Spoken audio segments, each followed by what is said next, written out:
突然襲ってくる災害。不幸なことは誰しも考えたくありませんが、その時が来れば選択を迫られます。今回は東日本大震災で究極の二択をした小学校をご紹介します。命を守った小学校と守れなかった小学校。こちらは宮城県は山本町にあります中浜小学校。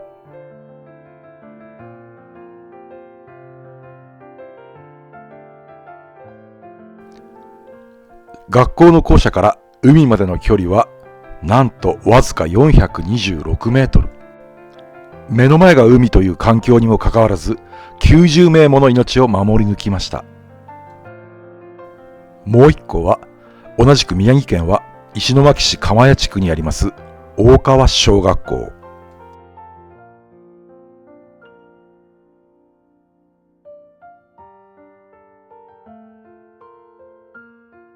大川小学校から海までの距離は実に 3.58km。中浜小学校より 8.4 倍も海から離れていながらも、在学中の児童108名のうち74名もの尊い命が津波の犠牲になりました。なぜ目の前に海が広がる小学校の方は助かったのでしょう。そしてなぜ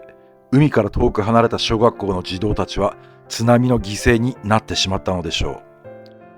両校の運命を分けたものについて迫っていきます。それでは90人の命を守った中浜小学校から考察していきます。平成22年4月、井上武史校長先生が着任されました。井上校長先生は着任後すぐに学校危機管理マニュアルの確認を行われました。そして2011年3月9日、三陸沖地震を迎えます。中浜小学校のある山本町の震度は3でした。翌日、井上校長先生は前日の地震を踏まえて職員会議を開き、避難手順、避難先、避難時間等の確認を行いました。そして、津波到達予想時間に合わせて避難先を変更する考えを伝えました。避難マニュアルには、中浜小学校の避難先は坂本中学校になっています。画面中央に山のように見えるものがあります。現地に行きましたが、ほとんど平地の雑木林といった感じでした。中浜小学校から坂本中学校までは次のような経路で移動し、移動時間は約20分とされています。そして運命の日となる2011年3月11日、東日本大震災を迎えます。津波到達予想時間が10分であることが報道されます。大勢の大切な子供たちの命が井上校長先生の判断に委ねられています。時は一刻を争います。即判断、即行動しなければなりません。井上校長先生はこの日のために、子供たちの大切な命を守るために、着任した時から入念な準備をしていました。避難先の坂本中学校までは間に合わないと判断し、屋上の屋根裏部屋に避難することを告げます。子供たちは一度も見たことも登ったこともない、その存在すら知らなかった階段を先生の指示に従い一斉に登ります。中浜小学校は震災遺構になっていて校内を見学することができます。屋根裏部屋まではガイドの方が案内してくれます。この階段、映像では伝わりにくいかもしれませんが、傾斜がかなりきついです。余震が続く中、きっと子供たちは不安と恐怖で心をかき乱されそうになりながらも、先生と未来を信じてこの階段を登ったんでしょうね。井上校長先生は津波を見せないように計らいながら、児童と小学校へ避難されてきた地域の方たちを屋根裏部屋へと避難させます。そしてこの場所から襲い来る津波の動向を見守り続けました。井上校長先生は児童たちに伝えます。今日はここで夜を過ごします。水も食べるものもありません。暖房もありません。とても寒いです。でも、朝日は必ず昇ります。みんなで力を合わせて乗り切りましょう。やがて津波は去り、屋根裏部屋に避難した90人全員が助かったのです。続いて、84名が津波の犠牲になった大川小学校を見ていきます。東日本大震災の2日前に起きた三陸沖地震の翌日に、中浜小学校では避難マニュアルの再確認を行っていましたが、大川小学校では何も行っていませんでした。翌日の3月10日にも石巻市で最大震度4を計測する地震がありましたが、この時も大川小学校ではアクションを起こした記録はありませんでした。大川小学校は石巻市から車で30分ほどのところにあります。学校が見えてきました。すぐ左手には一級河川北上川が流れています。震災以降、大川小学校に到着です。震災以降とは、震災が原因で倒壊した建物を震災が起きた記憶や教訓を次世代に向けて残しておくことを言います。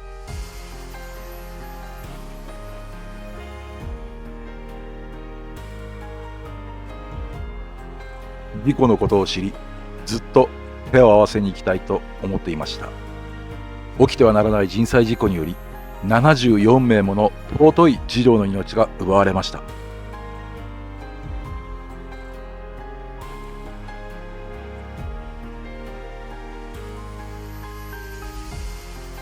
こんな悲劇を二度と繰り返すことがないよう、動画として発信し、後世に残していくことを決めました。それでは、石巻市の大川小学校事故報告書をもとに考察していきます。2011年3月11日14時46分、世界で4番目の規模となる東日本大震災が起きます。地震発生から3分後の14時49分、児童教職員たちは校庭へ二次避難します。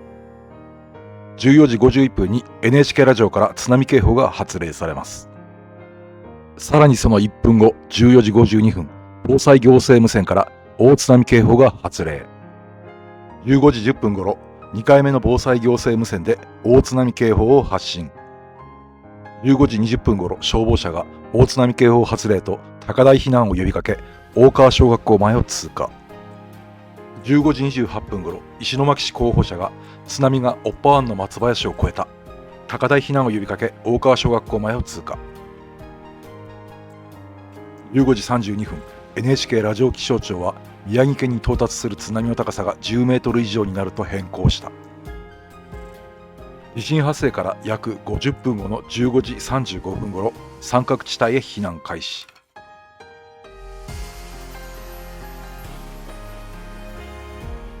そして15時37分、津波に襲われました。校庭に避難したのは14時49分。地震発生から3分後ですので迅速な行動ができています。ですが、三角地帯に避難した時間は15時35分。校庭に避難してから44分後。最初の行動から実に14倍以上の時間を費やしています。児童数の確認や迎えに来た保護者の方の対応時間を差し引いても時間がかかりすぎていますよね。ましてや緊急事態であること、そして2度の防災行政無線による津波警報と消防車と広報車による高台避難の呼びかけ、計4回も大津波警報を聞いています。この腑に落ちない3次避難が遅れた理由を紐解いていきます。戦後最大の学校事故を起こした3つの原因。タイトルにもありますが、この大川小学校で起きた事故は、ご遺族の方々が石巻市と宮城県を相手に訴訟を起こし、最高裁判所にて人災として認定された事故です。理由その1、学校危機管理マニュアルの不備。1995年1月17日に起きた阪神・淡路大震災の経験を生かして、文部科学省が学校等の防災の第一次報告を取りまとめ、そこでは教職員等による災害時の具体的マニュアルを整備することが重要であるという指摘をした。その後、国は2003年を基準とすると、30年以内に宮城県地震が発生する確率は 99% だと発表し、その流れを受けて大川小学校は危機管理マニュアルを作成。2006年には改訂され、大川小学校の危機管理マニュアルには、第二次避難、校庭などへ、安全確認避難誘導、第三次避難、近隣の空き地、公園等と記載された。その後、2009年に学校保健安全法が施行されることになり、29条第1項で、学校の実情において危機管理マニュアルを作る義務が法律で明示されたので、2010年石巻市の教育委員会は先生たちにそのことを会議で何度も説明し、危機管理についての研修会も開催し、大川小学校の教頭先生やその他の教員も参加。さらに2010年2月、石巻市の教育委員会は大川小学校に依頼メールを発信。危機管理マニュアルの整備が進んでいないので、早急に整備し、万全の体制で備えてくださいと書いてあり、市の教育委員会は危機管理マニュアルを改定して2010年4月30日まで提出するようにと求めました。大川小学校は期日までに改定した危機管理マニュアルを提出したが、津波の可能性がある時の第三次避難場所は近隣の空き地、公園等のままで、避難経路、避難方法も白紙のままだった。近隣の空き地や公園は大川小学校と同じ標高1から 1.5 メートルにあるから、避難場所として不適当にあることは明白。さらに近くには空き地も公園もなく、職員間で共有されていませんでした。会議や勉強会を通じて危機管理マニュアルを改善するチャンスは何度もあったのに、避難場所を正しい場所に直さなかったのは校長たちの明らかな安全確保義務違反。石巻教育委員会も大川小学校に対し、危機管理マニュアルの不備を指摘し是正させる指導をしなかったから、石巻教育委員会にも安全確保の義務違反がある。また大川小の児童には長津地区や尾崎など海に近い地区から通学する児童がいて、それらの地区は平成16年報告書でも津波浸水区域にされていた。故に津波警報の発令があった時に児童をいつどこで保護者に引き渡すのか、その連絡手段などを事前に決めておく必要があった。にもかかわらず大川小学校は児童の引き渡し方法の事前協議をしていないし、訓練もしていなかった。要点をまとめますと、でたらめな3次避難場所の記載、保護者への引き渡し方法の共有なし、津波を想定した避難訓練の実施ゼロということになります。理由その2、危機感の欠如。こちらは宮城県が作成した津波浸水予測図になります。1933年に起きた昭和三陸地震、1960年のチリ地震津波時のデータをベースに、津波による最大浸水の深さと範囲を専門家の方が作成したものです。そしてこちらは2011年3月11日に起きた東日本大震災による津波の浸水状況です。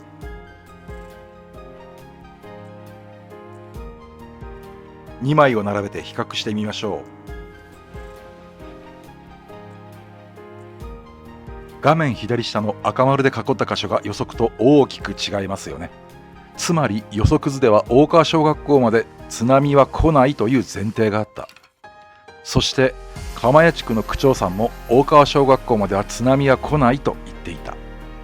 おそらくそういった経緯から学校側も津波の心配をする必要はないと考えていたのかもしれません。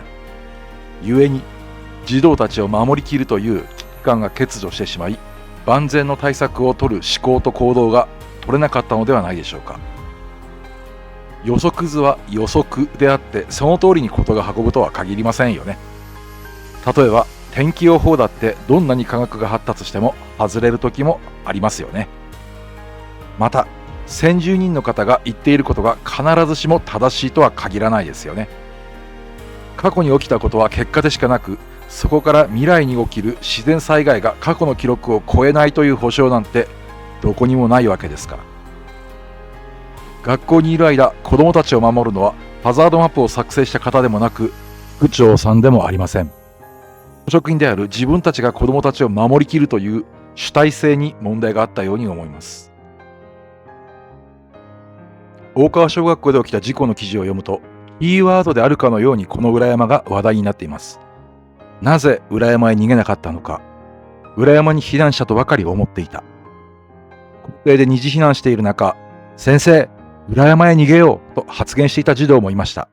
裏山へ自主避難しようとすると先生に戻れと怒鳴られました。そこでどれくらいの移動時間で登れるのかを検証してみました。映像を見ていただくとわかると思いますが、ゆっくり歩いています。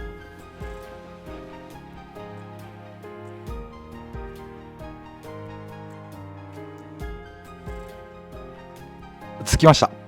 所要時間は2分弱。小学校低学年でも、あるいはご年配の方でも十分登れる傾斜だなぁと感じました。理由その3、正常性バイアス。明確な三次避難場所を決めていなかったという学校危機管理マニュアルの不備があったとはいえ、津波が襲ってきた時の原則である高台避難をするという選択はできなかったのでしょうか。震災時校庭には11名の教職員がいました。教員ともなればそれなりに勉強しなくてはつけない職業です。それだけの頭脳があれば高台避難する以外に選択肢はないと考えられたはずですよね。ではなぜ正しい行動をとることができなかったのか。正常性バイアスが原因であったと推測されています。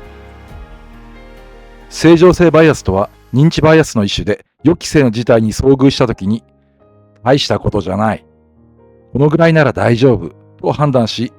平静を保とうとする心理メカニズムのことを言います。私たちは日常の中を生きています。日常化では物事を正常に選択するという判断をしています。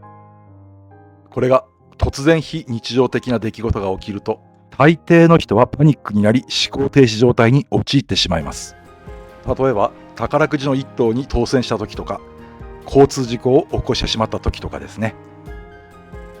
正常な選択ができなくなってしまう。それが正常性バイアスです。それゆえに校庭で50分近くも費やしてしまい、避難するために待機していたスクールバスにも乗らず、北上川すぐそばの三角地帯に避難開始するという誤った行動をとってしまったと考えられています。その結果、74名の児童と10名の教職員が津波の犠牲となりました。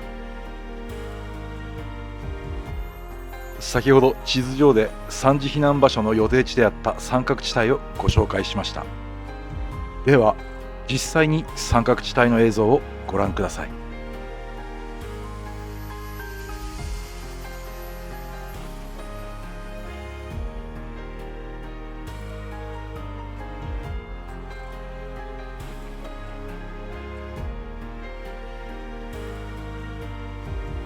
この砂利が敷かれているところが三角地帯と呼ばれている場所です。そしてこのすぐ横には富士川が流れています。こちらは富士川の橋の上から撮影したものです。さらに富士川の隣には広大な北上川が流れています。何が両校の運命を分けたのか、もうお分かりですね。それは準備です。中浜小学校では学校危機管理マニュアルの確認と見直しを行い、そして教員間でしっかりコミュニケーションをとり、最悪の事態に対する入念な準備をしていた。一方、大川小学校では津波なんて来ない。だから学校危機管理マニュアルの見直しはおろか、津波を想定した訓練すらもしなかった。何の準備もしていなかったということです。さて、今回の動画いかがでしたでしょうか。あなたはご自身と大切な方を守る準備はできていますか。それではまた次回の動画でお会いしましょう。